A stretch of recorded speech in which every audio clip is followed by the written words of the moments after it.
Alright guys, Jay Van Diesel here, back with Apizzle90 one more time to do the next episode, episode 6 of the Rewind. But we're starting this show out a little bit differently today. It's come to the attention of me, Apizzle, my brother, and a lot of fans. Sorry, Over Limits starting over here. That the Macho Man Randy Savage has passed away. Reason why we're not playing the theme is because we can bring this to you about that.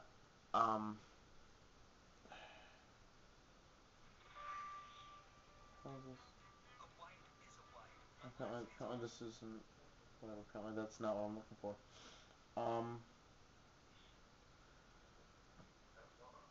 I don't know. It's weird. But we're gonna quickly right now go ahead and give a 10-second moment of silence for the death of Macho Man, who has passed away on Friday at the age of 58. So 10 seconds of silence, please.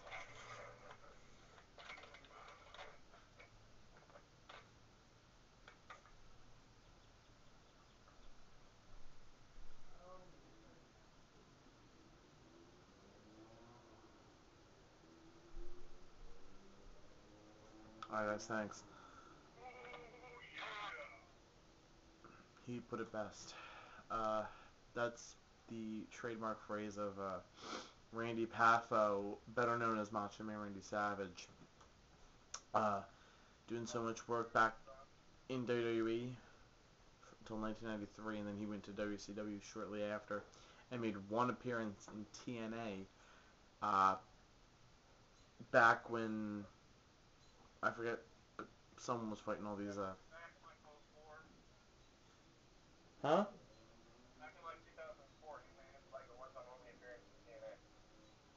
Maybe, I thought it was later than that. Because that guy was fighting all those legends, and I saw when he got his butt handed to him by Neidhart. Anyway, he died at the age of 58 years old after being in a horrific car accident. His wife was uninjured. He had suffered a heart attack while he was in his Jeep. He crossed the center median. He dodged traffic, went straight into a tree, and sadly enough, that ended his life. His wife was treated and released from the hospital in hours time, and we here at the Pro Wrestling Rewind send our condolences out to the Paffo family.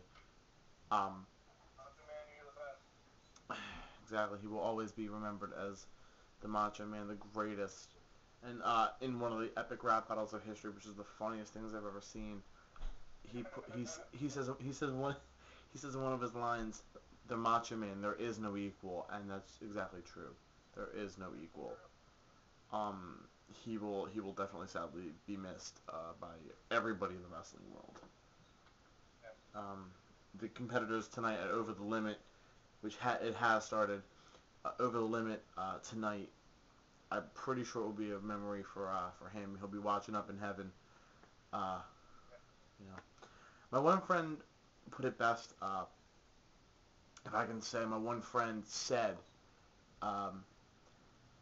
when he gets up to the gates and St. Paul asks him if he's ready to go in, his response is going to be, "Ooh, yeah." And he'll carry about a giant box of Slim Jims up with him, too. I don't know, my friend said that.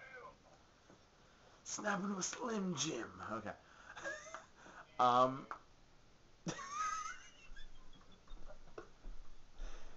have no idea what that was for, but okay, we'll just go with it. Unfortunately, we didn't see SmackDown. We both had to work late on Friday, so I might have seen bits and pieces of it. Okay, so he might have seen bits and pieces. I know I worked late, so I wouldn't be able to see it. But Raw, let's just say, if I ever see a picture of that foot again, whoever sent it to me is gonna get hurt after I throw up.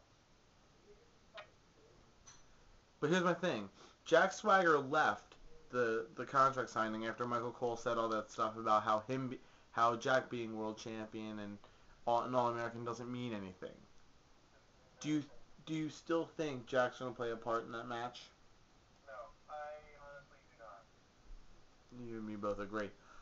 Definitely agree with that. But the contract was signed, okay?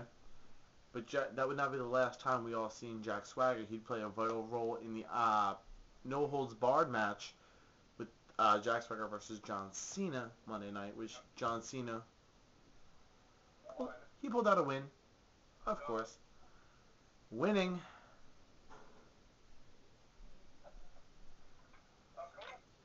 Well, was it winning? Come on, say if it's winning, say it. He was what? Winning. Okay. We're kind of losing. We're kind of losing frequency here. We can rebuild. We have technology. Okay.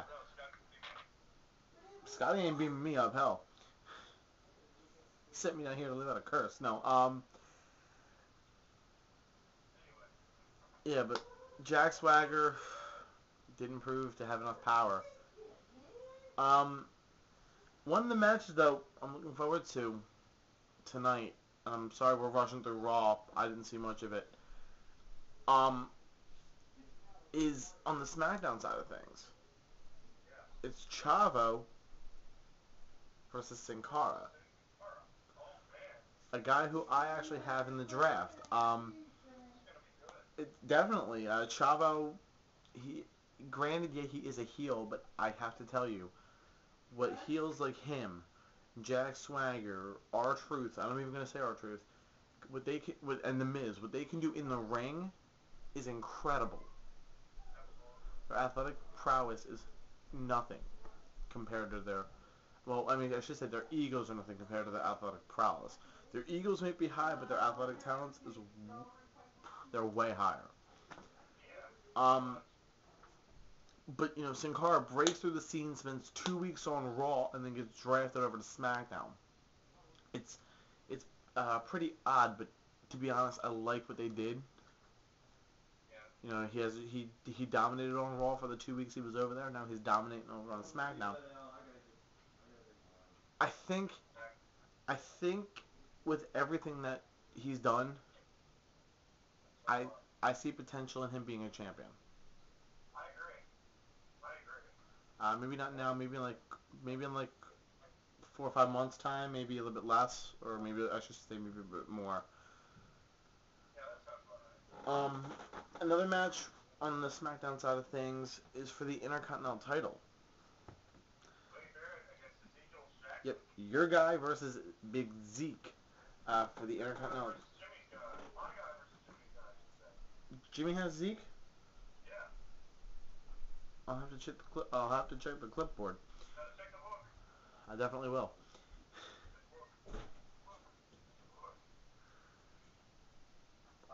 We're going crazy here, folks. That's just how it is.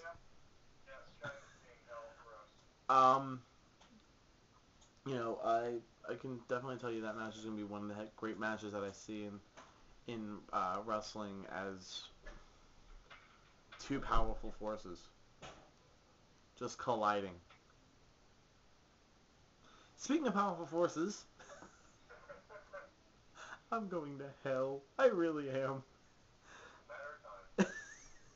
And you're going with me too. It doesn't. Speaking of powerful forces, two powerful forces defend against two other powerful forces.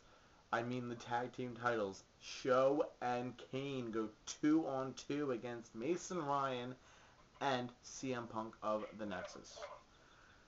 If I can just say, somebody is planning to make an appearance during that match. I'm not going to mention who, because it would just kind of kill.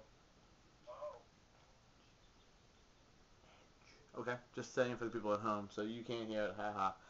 Um, let's just say it's somebody I know. That match, you predicted the same thing I predicted. Big Show and Kane would win. After Big Show and Kane losing the tag team match on Monday Night Raw, they're looking for some retribution. They definitely will. CM Punk also, by the way, was victorious over Kofi Kingston on Monday Night Raw. That actually, you think? It was a great match. I don't like Punk, but he stepped up his game. I give Punk I give Punk a lot of credit. I give him a lot of credit and props. Definitely.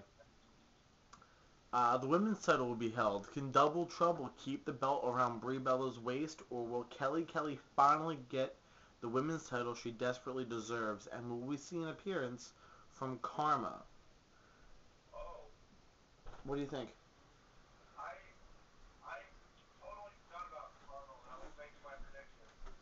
You off tomorrow? No, 4:15 to 8:15. Huh? 4:15 to 8:15. I will get up early tomorrow. Okay. I'm gonna help me get an application. Okay. Well, at SummerSlam? Ooh.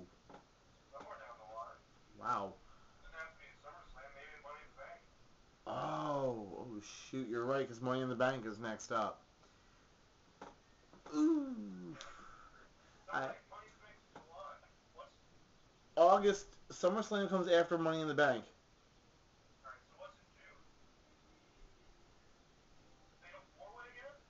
It can't be Fatal 4-Way again. Capital Capital Punishment, maybe? I don't know, we'll check. And I do apologize for my mom coming in and asking me a question. I do apologize about that. Um, it could be Capital Punishment. I'll definitely check, guys, while he's taping, and I'll let you guys know in part 2. Well, he will film, not me. Real quick, let me check the time, so I'm sorry for this, guys. Ooh, 11 minutes. Let's cut it here for part 1. Alex, we'll definitely see you guys for part number 2. He'll be filming it, not me. Stay tuned, guys. You don't want to miss any more of this rewind. More Over the Limit stuff coming up.